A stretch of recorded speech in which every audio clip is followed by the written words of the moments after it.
Hello, passengers, and welcome aboard the TV Pilot's License with service to in-person podcasting. Yes. We ask that you please fasten your headphones, secure your podcasting device, and remember, sometimes, while distance does make the heart grow fonder, it's really nice to be able to touch someone once in a while. Welcome to the TV Pilot's License. Yeah. My name is Geoff Kerbis, joined by Rich Inman and Max Singer. And no, your eyes do not deceive you if you're watching on YouTube. We are podcasting and recording in the same room for the first time in over 100 episodes. Wow.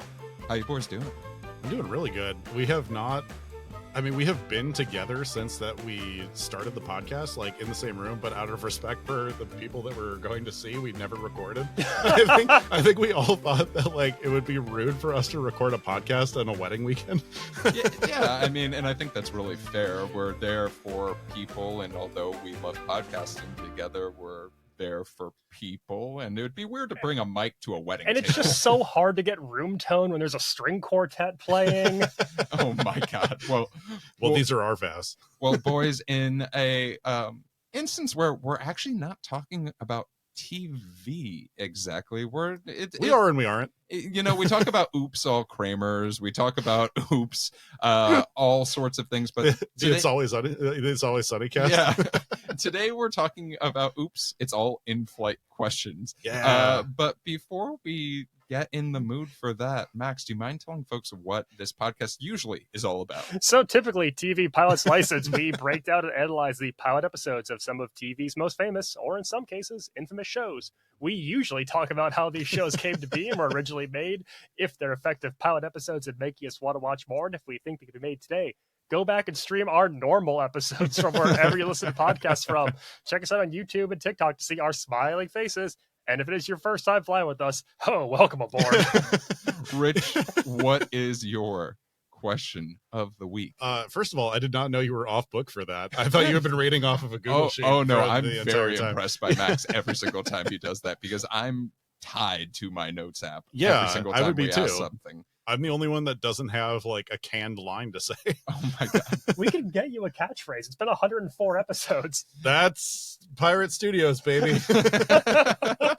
Rich, what is your question of the week? Since this is the first time that we've recorded together, I just want to know what you guys feel about what you guys are feeling right now. Like, do you feel, since we're not following like a regular schedule, we're not following we normally come with like an outline of every episode. Like, what are you guys feeling right now with the wings off, basically? I mean, I love a little bit of improv, right? Even Sure. though I've never taken an improv course in my life, I love to think Jeff, I'm good at improv. Within 300 feet of here, you could probably sign up for 5 different improv classes.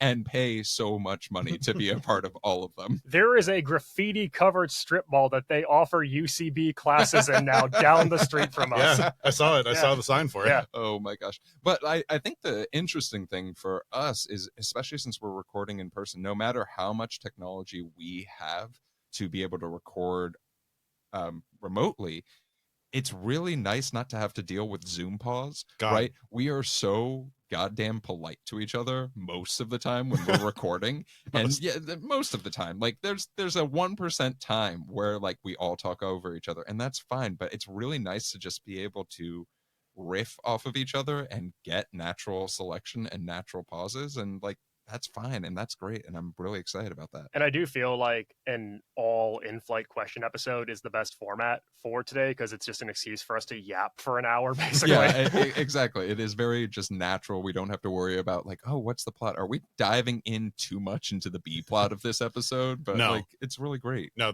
we are not going to get too deep on this episode, or we can't go too deep on this episode. I think this is all like opinions, like a peek behind the curtain, all that good stuff. I think this is just like, I want to take advantage of the small amount of time we have together until we eventually make enough money to fly Jeff out here. But I do think that, like so many of the best pilots we've covered on this podcast, this recording really answers the question, why is today different from all other days? Oh, I do actually have a second question too. Is there anything in your minds that about the future of this pilot that you think will come to be in like the next couple of years? I mean, in a world where we are successful enough that we have sponsors and stuff like that, I'd like to potentially make us recording together a quarterly thing where Sure. I fly out and we record a few episodes in person, maybe do a live show in person as well. And then, that is my pie in the sky goal for this podcast, making just enough money to fly me out to LA. To sell out Madison Square Garden. I am just really appreciating being in a room with central air right now, and I want to get a place where I could podcast that has central air. Oh my God.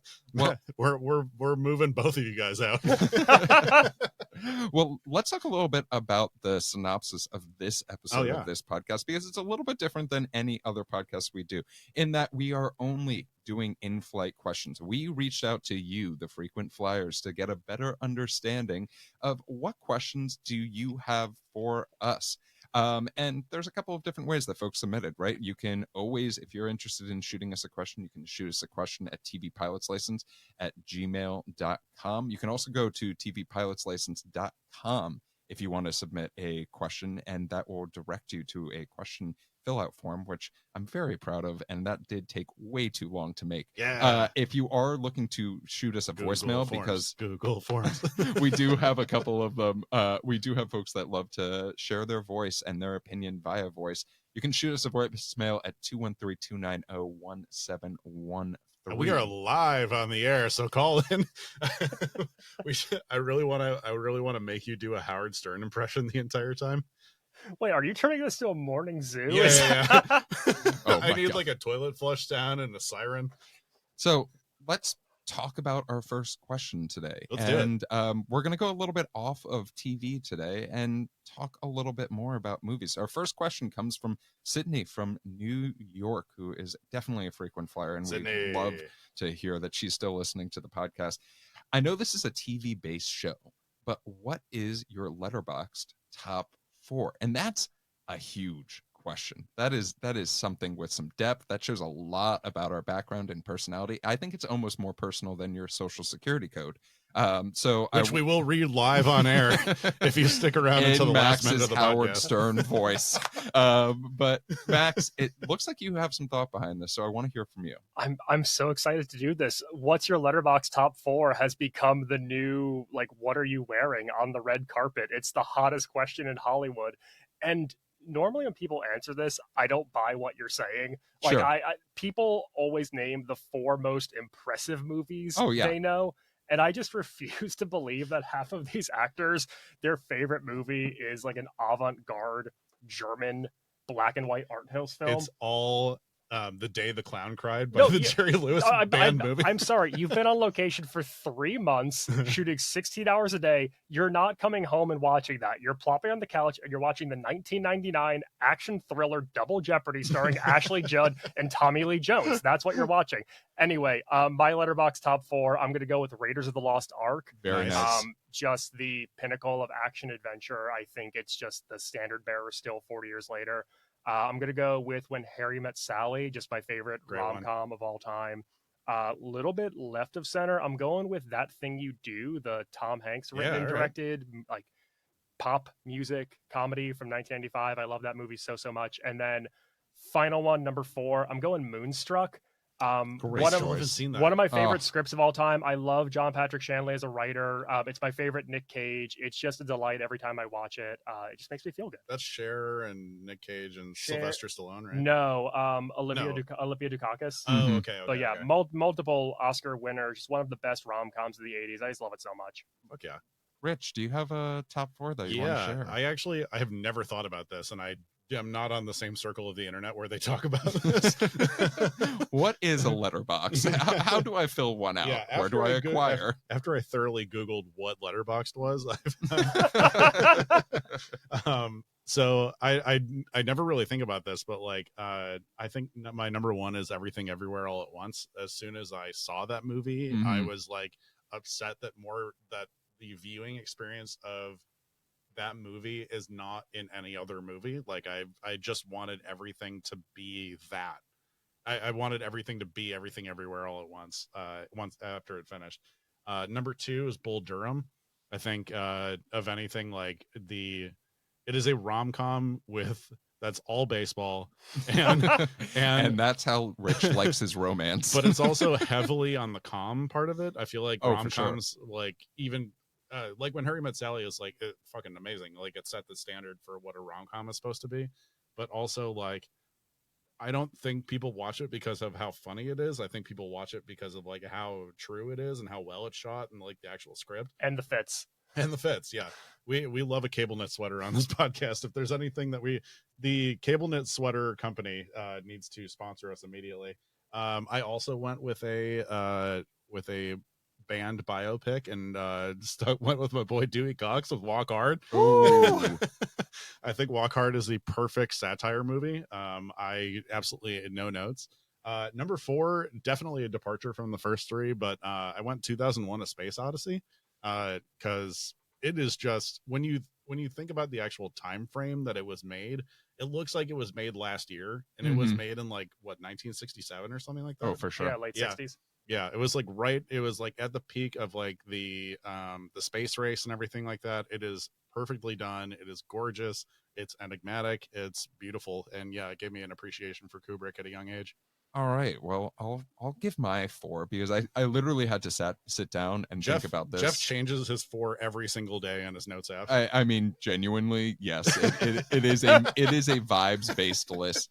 But the first one is a Christmas movie, which What? I know sounds weird coming from a Jewish man, but I love the movie White Christmas more than anything in the world. And I think that it is a shame that you have never seen it, Rich, because it is the quintessential golden age of Hollywood movie when it comes to musical. And it is just so big and grandiose. Like every singing number, you're like, oh, that would cost $10 million to do in today's Hollywood because the number of dancers they have, the choreography, the music. Like, yes, it's a big swing movie. It is a gigantic swing movie. And even though it's called White Christmas, it's not really about Christmas whatsoever. It is family. It is more about bringing up a man who has lost his identity in retirement and helping him with his failing business than it is about Christmas. And I think that is just, it's a beautiful movie. All the songs are gorgeous. There's one section that we don't talk about, and that's okay, but otherwise, Nazis, we talking about racism. We don't. Let's keep my movie a very good movie. The next one, I am a dork, so we have to talk about The Empire Strikes Back. I think it is just this perfect sequel that, like, very few of those exist. That's Luke, I Am Your Father movie. That is, and it's just one of those movies where the big set action pieces, like, even though technically they were filmed with models, it's gorgeous, and it is George Lucas at his best. Like most things in LA, it's filmed with models. Yeah, and I mean that's not a bad thing either. Yeah. The third one is, I had to throw Quentin Tarantino on here, and Pulp Fiction. Smart. I think Pulp Fiction is such a unique storytelling movie, and it's so well done, but at the same time, it did spur so much thought and so many copycats that when you're seeing something, it's sort of like Space Odyssey, right? Like some people watch 2001 Space Odyssey now and they're like, oh, this sucks.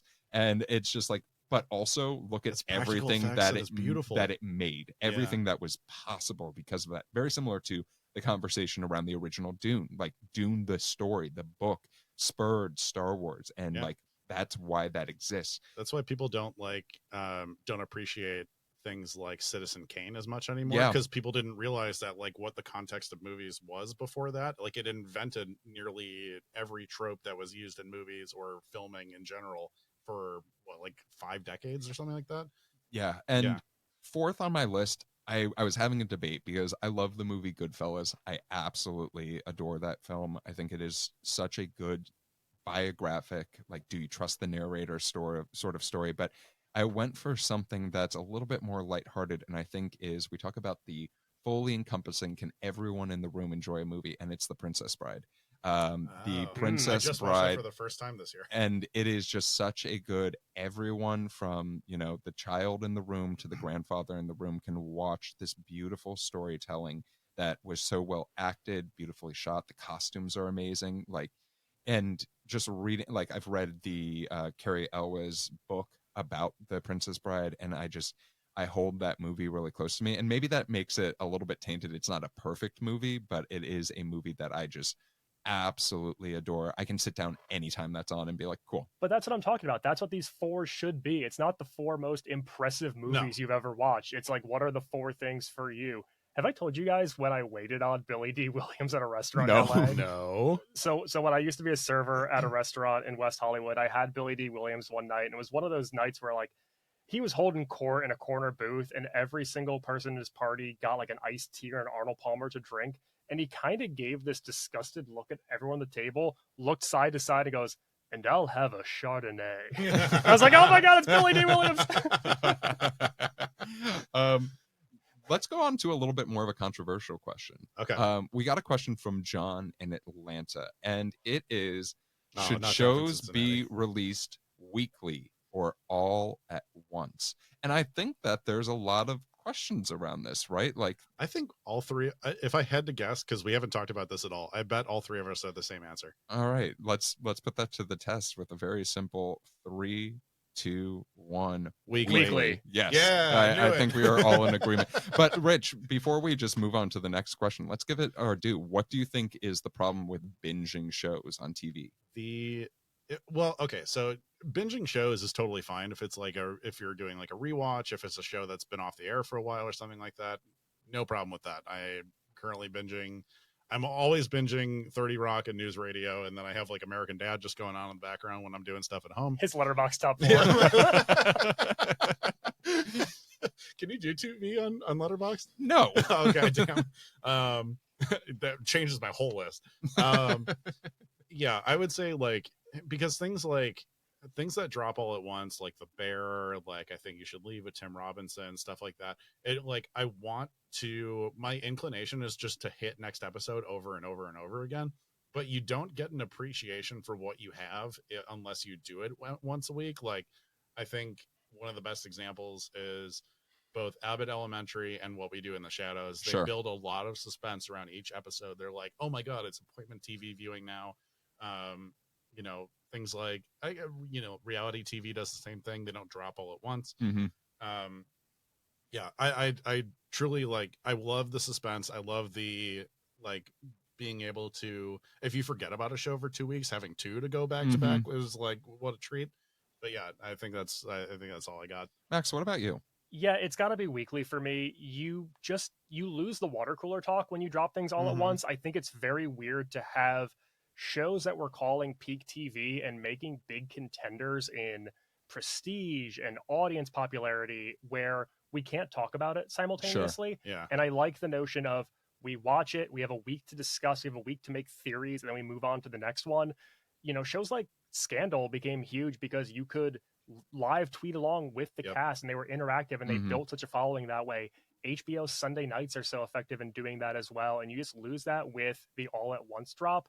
Also, like, it's kind of like in college and high school. You don't retain information when you cram for the test. There are so many shows that I have watched recently that I cannot tell you what happened in entire episodes of it. It all becomes one big blur to me, and it just doesn't feel like it has that lasting impact. It just feels like I'm trying to consume rather than appreciate sometimes.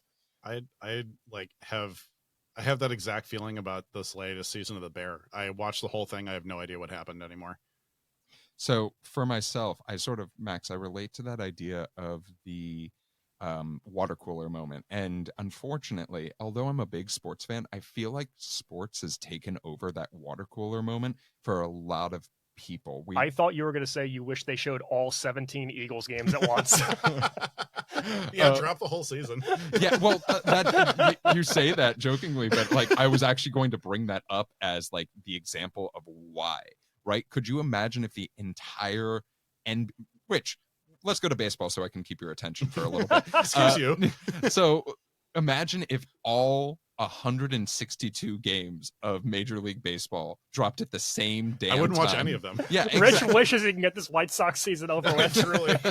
Just drop it so I forget the season existed. But that's the thing. And it's that's like season whatever, The Wire that everyone hates. That's sort of what's on my mind, though, right? Is the idea of like, could you imagine all sports dropping at once? The entrants would drop off. You don't have those talking points. The ESPNs of the world would drop off in the world 2. The first 2 days of the NCAA tournament feel like that for me. I'm just like, I don't care about any of this. There's just so much happening at once. I'm not.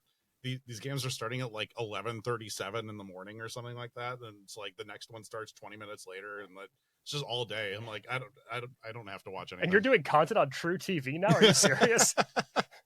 Well, that was fun to talk about. Let's go into our first voicemail of the day. Just for a reminder, folks at home, you can send us a voicemail at 213-290-1713. We're live on the air with Max. He's a stripper down in Atlanta. Oh my God. Well, let's go to our first voicemail, and it comes from a familiar voice to us by the name of someone called Rosie from New York City. Hey guys, this is Rosie. I have been a guest several times on this fantastic podcast. And I was wondering if you could all cast each other in a pilot. What pilot would you choose? And who would you cast each person as? Let me know. So, Rosie, first of all, thank you so much for your question. Literally an utter delight to always talk to Rosie. So I could not think of a better question from her. And I have a wonderful list for the two of you. Please. Because I was thinking about this long and hard, really burning the late night oil. But we're starting off with Rich. Rich, I thought about it. I thought, who could Rich possibly be? John from Cincinnati. We're coming to LA, surprisingly. And we are going to the show Barry. And I specifically could imagine you either as Gene, played by Harry Winkler, which I absolutely adore that character, or more appropriately, NoHo Hank. I think you would be a hysterical NoHo Hank as a human being. I'll throw on a Chechen accent. Chechen. I would throw on a Chechen accent if I needed to. I feel like that's close enough to like. It's definitely a vibe, right? Like Russian area. Not everyone can pull off that role, and I think you could pull off. Thank you so much. I am happy to shave my head for this role. Max, I'm going to say one that might seem a little bit insulting, but I also know I've known you for so long. I think you'd be a great Chandler Bing. Wow. In Damn, Friends. That's not insulting at all. And then the other one, though, that I think, like, knowing Max, and we've both seen Max do improv, we've seen you do stand-up, I think you'd be a really good Jake Peralta in Brooklyn Nine-Nine as well. Oh, I'm getting verklempt here at the studio. Oh my god! But damn, like, if his head gets any bigger, it'll block me from the screen. We're gonna have to find a new studio to record it. But yeah, I put some thought into this. So I hope you guys like. And I did not cast myself because I don't want to be cast in anything. But I can't wait to hear your answers, Max.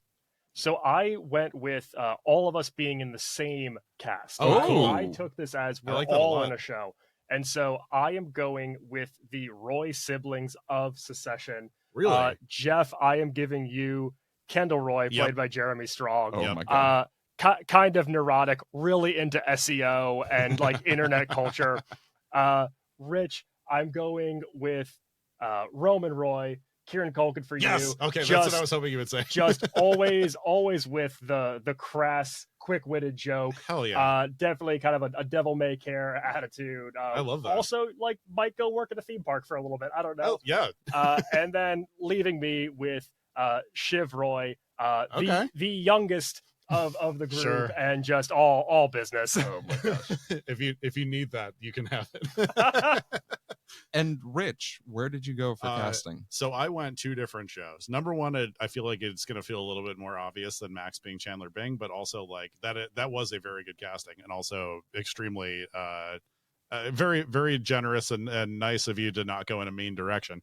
I am going to say that you are going to be the person in the OC that everyone says you are anyways. Seth Cohen. Seth Cohen, wow. Yes, thank you so much. I'm going Seth Cohen for Max. Geoff, I'm putting you in one of your favorite shows, Community, but... Oh, no. But... Who am I? I'm making you be Pierce. Absolutely not. Jeff is leaving the show. Geoff is now cast as Pierce Hawthorne. I bet you thought I was going to say Jeff Winger. That's just the way it is. Yeah. Your street's ahead of that one. Oh, God. Oh, God. Well... That's a great question. It's a really great question. And thank you so much, Rosie, for that question. All right. We have another question coming in, and this is from Ben in Richmond, Virginia. And Ben asks, if you could only watch one show for the rest of your life, what would it be? Rich, are we giving the same answer for this? 30 Rock? Oh, okay. No, different answers. Okay. The answer is no.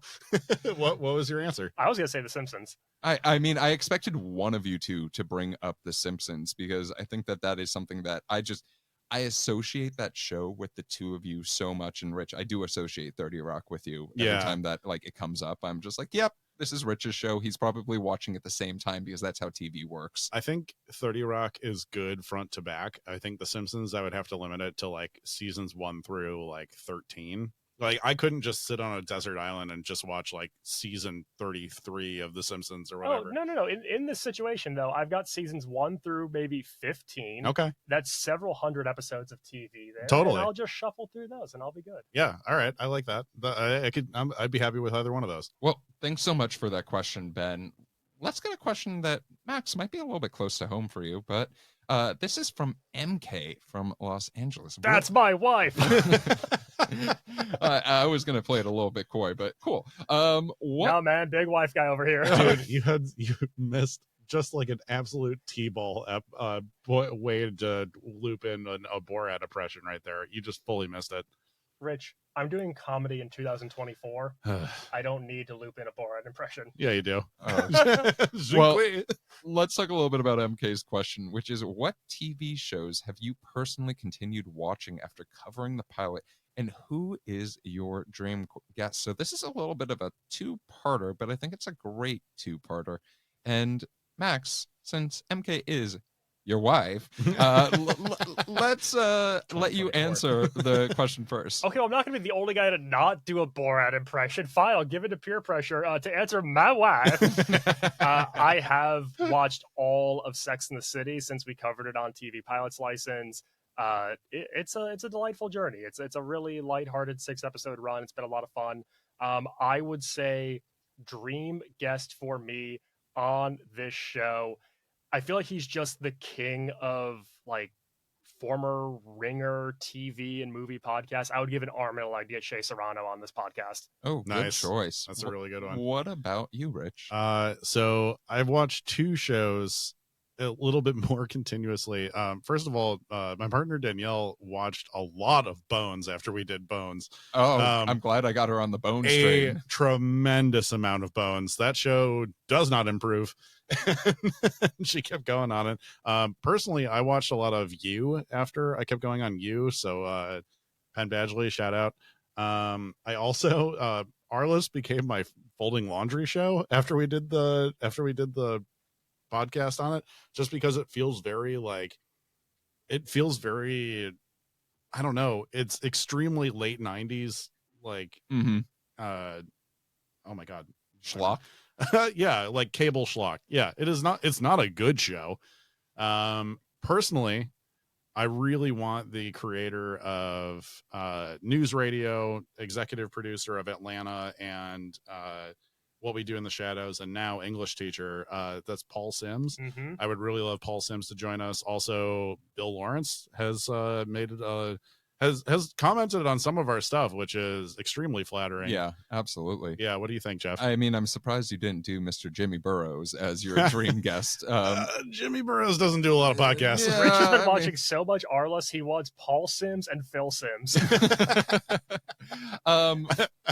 We will keep doing this podcast until Robert Wool says yes. So for myself, and this might say a lot about me, I just finished a rewatch of all 17 seasons of Taskmaster because I adore that show. It's 170 episodes plus all the championships, so it's about like 173. Oh yeah, it's British TV. The seasons are so much shorter. Yeah. It's not as daunting. So that's that's a lot of hours. Yeah, it was a lot of hours. The other one that I watched a lot of was Scandal. I watched a ton of Scandal. Yeah. And then there was a point in the show where the show jumps the shark. And I'm not going to say how exactly, but it's Is there a shark involved? And there's no shark involved, but it's a little bit weird when not to show my political bias, a Republican wants gun reform, and that's when you're like, this show might be a little bit too unbelievable.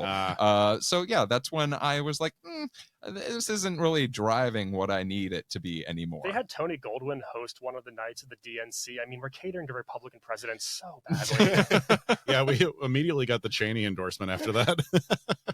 Well, let's talk about our second let's talk about our second voicemail of the day. Yeah, and let's this see. comes from Peter in San Jose. Hey, this is the president of Fox, the president of NBC's little brother. Big fan of the show. I'm just taking a break from giving Seth MacFarlane all of my money. Anyway, I had one question for you guys. If you could take one character from one show and inject it into another show to cause as much chaos as humanly possible, what would it be? I'll take my answer after here. Thank you. All right. Well, thanks, Peter, for that question. Yeah, I love that question. Rich, what are you going to do? And I do believe that was the president of Fox, my that little was brother. And I just want to remind him, we won't forget about you taking Seinfeld. So so what I'm going to do is I'm going to take the Simpsons from Fox. The Simpsons are on NBC now. Personally, I would say throwing Charlie Kelly into any situation would be amazing. I'm going to take Charlie Kelly and put him in the West Wing. I want someone doing Charlie work for the president. Oh God. Max, do you have one? I am taking Suki from Gilmore Girls, played by Melissa McCarthy, Nice. the chef of the inn, and I am inserting her into the kitchen in The Bear. You son of a bitch. I am putting Suki into The Bear, having her work on Carmi's line. I want her and the Fack brothers getting into some B plots on the side. Yeah. Oh, well, let me start here. I also chose to put someone in The Bear. Did you really? And it was Bob from Bob's Burgers, and put him into The Bear You should go because Swedish Chef. it's very much like a Suki, but a little bit different. But I'll give our audience another choice. I want to put Dexter Morgan from Dexter into From Brooklyn Dexter's Nine-Nine Laboratory. and just Oh see my God. what happens, because like a little like tinge of darkness in that show might take it to an extreme level. So you're taking Brooklyn Nine-Nine and turning it into Hannibal, basically. Yeah, a little Okay, bit. like a cat and mouse game. Yeah, it's gonna be great. Jake Peralta on the case. Who keeps murdering these people and putting them into the harbor? I need to figure it out. I can't believe I'm very excited for us to do Hannibal, but my God, that is the one show that I am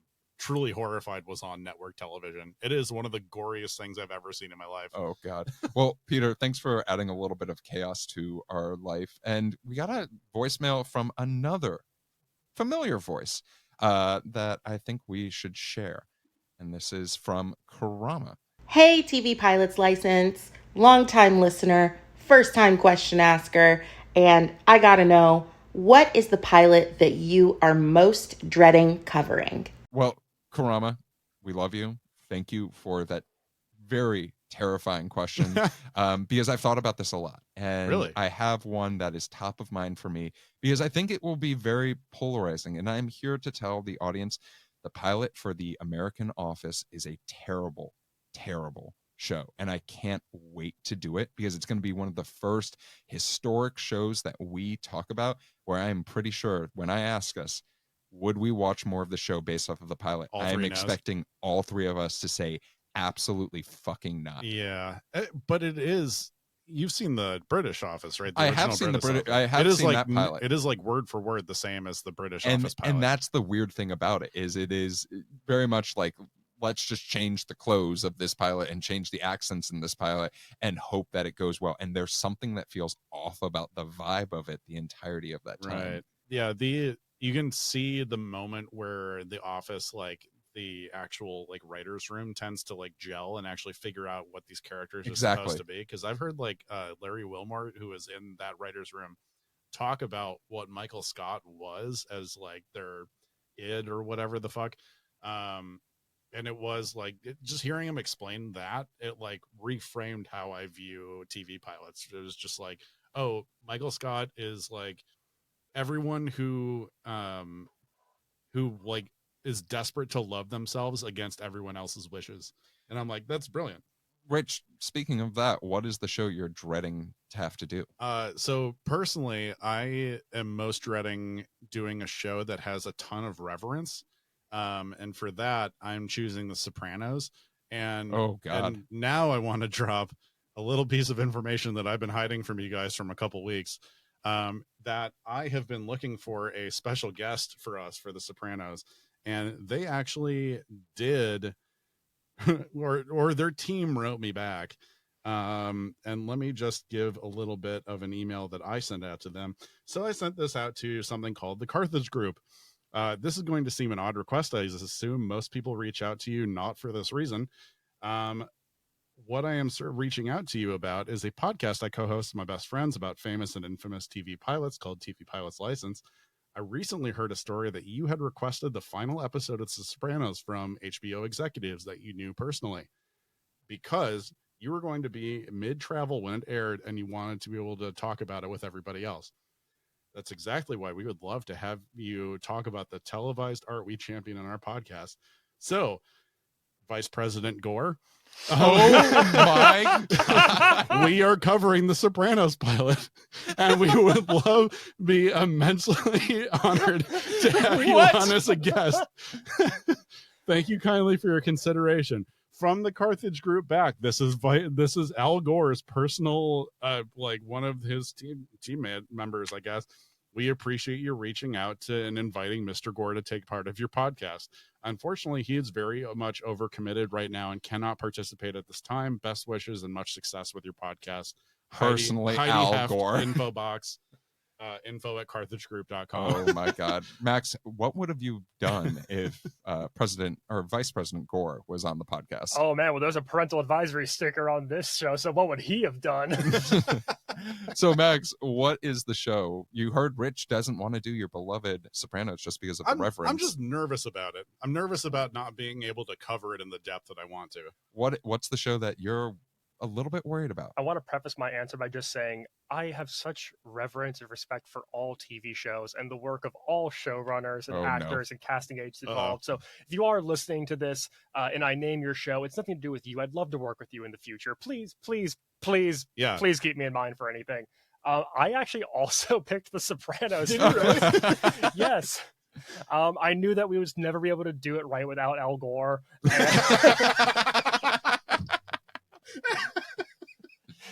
But I make no secret of it being my favorite show of all time, and I just have this voice in the back of my mind that's like, what if Rich and Geoff don't like it?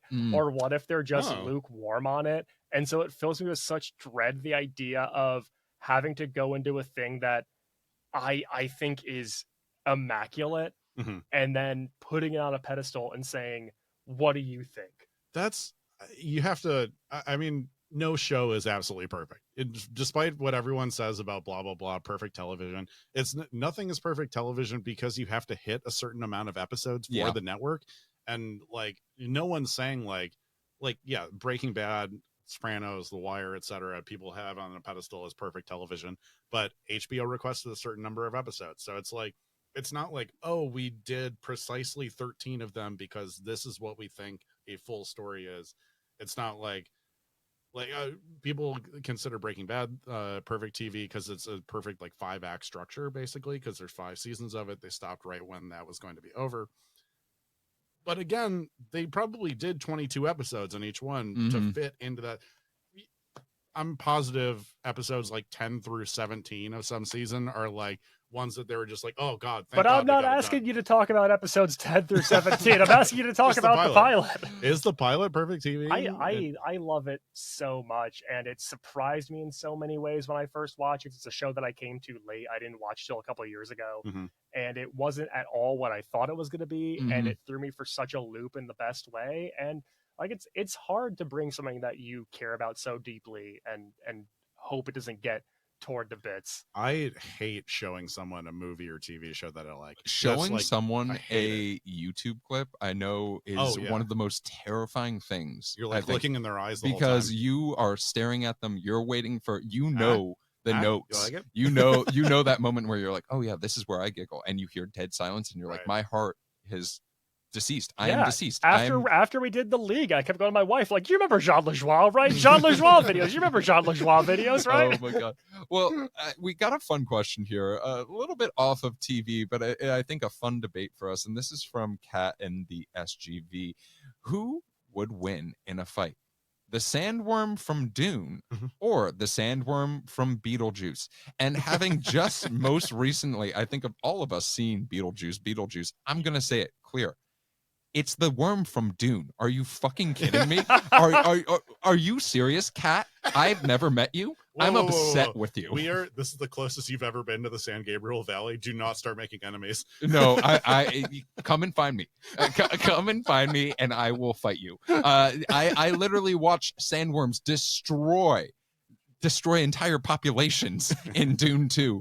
BeetleJuice, that worm can barely get 3 people down. It's a hot topic. It's 2 of the biggest movies of this year with Dune 2 and BeetleJuice. It's a really relevant tale of the tape. The BeetleJuice sandworm, I do believe, can eat ghosts. There's like a really cool like paranormal element there. But I have seen my dude Shai Hulud take down an entire spice farming like tanker vehicle in one gulp. I'm going with the big fella, Shai Hulud in Sharpie money line. Cat. And as someone who has seen neither thing,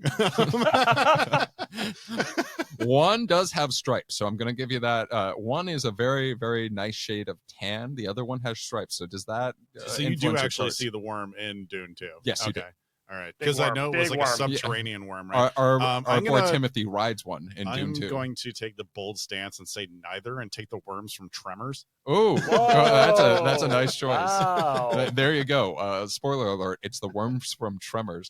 A secret third thing. So Alex in St. Paul has asked, "What is the least representative pilot of the series as a whole?" Well, you definitely alluded yeah, to that I know this person personally. No, I mean you alluded, yes, I know that, but I think you alluded to your answer just a moment ago. I mean, yes, I believe The Office is a choice that I could very easily make. I'm going to go somewhere else though.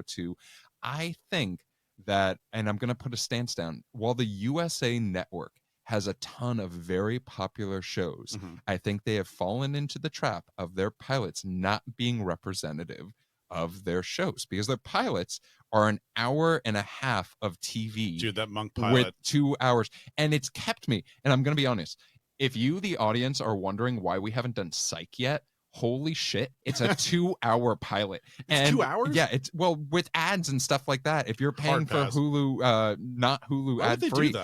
And the one that I've been keeping from y'all is Royal Pains, is a show that I've been watching a ton of recently. It's very easy watching. Canadian show, right? No, it's based in the Hamptons, and it's lovely. But it is a 90-minute pilot, and I just in the back of my mind think Rich is tearing out his like eyes, his fingernails, everything, because he's just sitting there being like, why is this 2 hours? This could be an easy 45-minute pilot.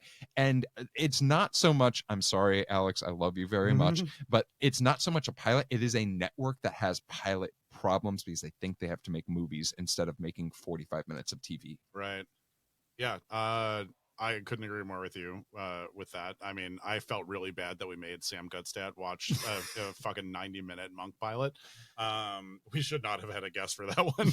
I love you, Sam. We come back on the pod, but my God. I would say personally The Simpsons, actually. I think The Simpsons was like trying to build a barrier, or was trying to build a connection from their shorts on the Tracy Ullman show to an actual full-length show.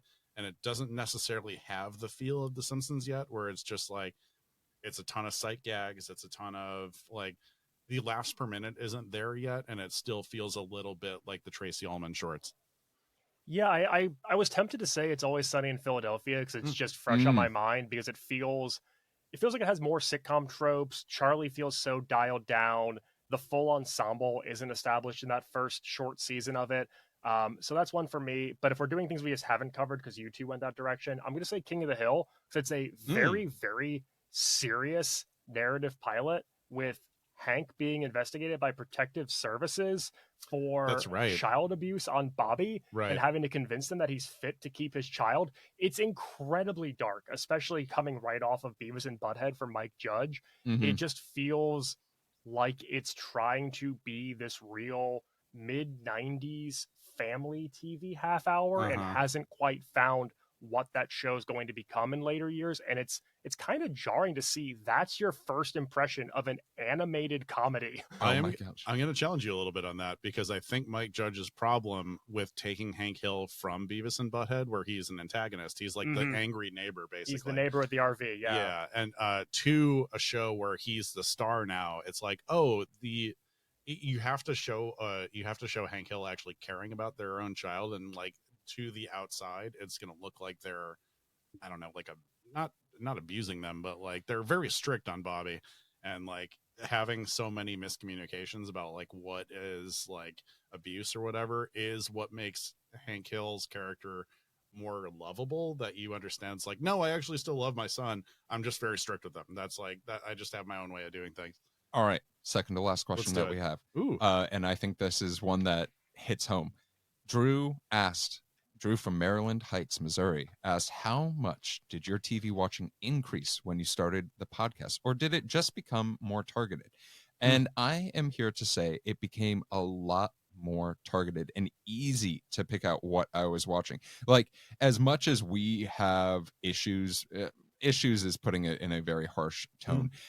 We debate what we want to talk about. We debate what sounds interesting, but also y'all at home might find interesting. It's really nice being able to say like, oh, it's Wednesday and we have to watch this pilot, and it might be great, it might be absolute garbage, but really this hasn't touched my TV watching much more. It just makes it appointment television more. So Drew, I just want to say that Maryland Heights, Missouri sounds like a town from a Gillian Flynn murder mystery novel. Like, it sounds like in like Sharp Objects or Gone Girl. It's like, oh, we should talk to that diner owner in Maryland Heights again. He's got a secret. I would agree with you, Geoff. It definitely became more targeted. It did not increase. Having to do prep for this, I find myself actually binging a lot less newer TV than I would, or I find myself going into bizarre comfort non-scripted TV that I probably wouldn't do, because I have to actually think about TV for this. Like, sure, I don't know, my last two TV binges have been Owning Manhattan on Netflix and The Secret Lives of Mormon Wives on Hulu. Oh my god. So when I'm not prepping for this, I'm really firing on all cylinders. I will say I do watch a lot more reality TV than I did prior to us recording. Like Love is Blind, I'm in the Love is Blind universe. I just watched the UK version. It was amazing. I recommend it to everyone. Yes, I am thinking for one of our Patreon, when we launch a Patreon, we're going to do Geoff's Reality TV Corner, where I talk about it for 15 minutes every week. But we'll see. Rich, I will be a sporadic guest on that. Rich, what are you thinking as far as your I've TV probably consumption? watched less. However, I think it's so I don't mix up my thoughts from watching the pilot to when we air it, to when we record the episode. I think it's just like, I don't want to confuse any plot points. I don't want to I want to come in having just watched it like immediately. And then I guess I just have shows going on in the background that I'm not really paying attention to. I have not watched more reality television. I fucking hate reality television. Get that shit away from me. However, I did just watch the first episode of the second season of Traitors and I just love Alan Cumming so much. I am like becoming a major Alan Cumming fan. But yeah, I would say less TV, more targeted. And then also just like background noise shit. I agree with what you said, though, where it's like you don't want to keep watching something no matter how much you like it before we do the recording. Yep. I've got so many just tabs open, tabs in my brain that are open of shows that I want to go back to. Yep. And I keep saying I'm going to watch 16 different things. And then I just watch the next episode of Secret Lives of Mormon Wives. Oh my God. Well, gentlemen, this flight is coming to a close, and it feels appropriate that we end with this question from Michael in Brooklyn. And Michael asks, you've done over 100 episodes about TV show pilots, but what are your favorite and least favorite series finales? And I'll kick us off with my favorite series finale of TV is The Good Place. That is I have it on my list. That is, to me, a perfect episode of television to end stories but keep the universe going, and it's really, really beautiful. I was such a mess from that episode, like 3 days. From the series finale. From the series finale of that show, I was sobbing for like 3 days intermittently. Whoa. Because of that, because I was just like, it was so powerful and well done, and like, yeah, I love that show. I really tapered off more on than that show. I highly recommend you just watch the last 3 episodes and realize how special what they made was. Okay. Rich, what about yourself? Oh boy. I am a absolute sucker for TV finales. Like, I will cry at like fucking everything. Like, if I had just like sit down and watch the Cheers finale right now, having known almost nothing about the journey of any characters, and I will still cry. If I watch this, ditto for the MASH finale. I would say the original Scrubs finale is pretty perfect TV. This is like before they got the renewal of it, the cast change. Dave Franco's on the show for some don't reason. talk about Dave Franco seasons. Yeah, I would say like the pilot, or I'm sorry, not the pilot, the finale on that part of it is pretty perfect TV. Really love the finale of Ted Lasso. I would say like anything Bill Lawrence, I'm like diving right in. Worst finale. Oh God. You don't have to have one. I just had it. Let's go with the second Scrubs finale now. Max, what about you to round us out? So favorite, I'm going Mad Men finale. I Nice. think it's that idea of life's gonna go on. Don finds, Nirvana on a cliff in California, and all it does is give him his next ad idea. He's always gonna be Don Draper and go back to that world. Least favorite, I'm gonna fight you on this one, Rich. I'm gonna say Ted Lasso. Bill, I love you, but I'm sorry. Really? The weird CGI Stonehenge wedding sequence, the ambiguity of it. It felt like it was so rushed in season 3 to get plot points to an ending. It felt like they were just trying to get to that finish line, and I finished and I was like, okay. And we're over, then we've already greenlit season 4. Yeah, exactly. So Bill, you have a second shot at. So they basically, I mean, so I've seen a couple shows do this where they're ending the season unsure of like, oh, you know what, I could pick. I really did not like the season or the finale of Our Flag Means Death, because they left it in a what's it called? Cliffhanger. Not even a cliffhanger. It's like they kind of were just like, they didn't know, the production team did not know if they were going to keep going or if the show was going to end. Are you saying it was adrift at sea? Yeah, It was adrift at sea. It ended way too fast. It was like too easy. All these characters, like finales and stuff like that, the wrap up of it. And I think it was just because like they had no idea if they were going to get greenlit, because that's when the strike happened. And I will just end us in saying that everyone believes that the ending of the original series of Game of Thrones was awful. But gentlemen, our flight has come to a land, and as much as I'd love to stay here and talk to you two for another couple of hours, I think that the folks at home probably would like to be able to listen to something else while they're doing their laundry. But in case that folks want to find you before they listen to another episode of TV Pilot's License, Max, where can folks find you? You can find me going up to strangers on the street and asking them for their Letterboxd top 4. You can find me on all things social media at Maxwell Sing. You can find sketch comedy from myself and Rich over on TikTok at Dadwagon Comedy, along with the TV Pilot's License. Beautiful. You can find me finding other people who held one of the nation's highest offices to come on the show. You can also find me on Instagram at Damn That's Rich. And Kat, come and find me in Minnesota. We're gonna duke it out as far as. I love that you're right by the San Gabriel Valley right now. Nope. You gotta find me. You gotta find me. No, but if you're looking for me on social media, you can find me at Run Jeff Run. If you're looking for the TV Pilot's License, you can find us anywhere you listen to podcasts. You can also watch our smiling faces on YouTube at TV Pilot's License. If you have a question for the show, maybe an in-flight question, you can submit those at tvpilotslicense.com. Shoot us a DM on Instagram, or you can give us a call at 213-290-1713. Make sure to watch out for some of the fun stuff that we have coming up. And make sure to give us a comment, shoot us some feedback, or maybe leave us a 5-star review if you like this, because we'd love to do more of them if you love it as well. But With the plane landed and the seatbelt sign off, we look forward to flying the bright skies of the TV world with you again soon. And till then. Mike Pence, come on and talk about taxi. We'll see y'all, everyone. God.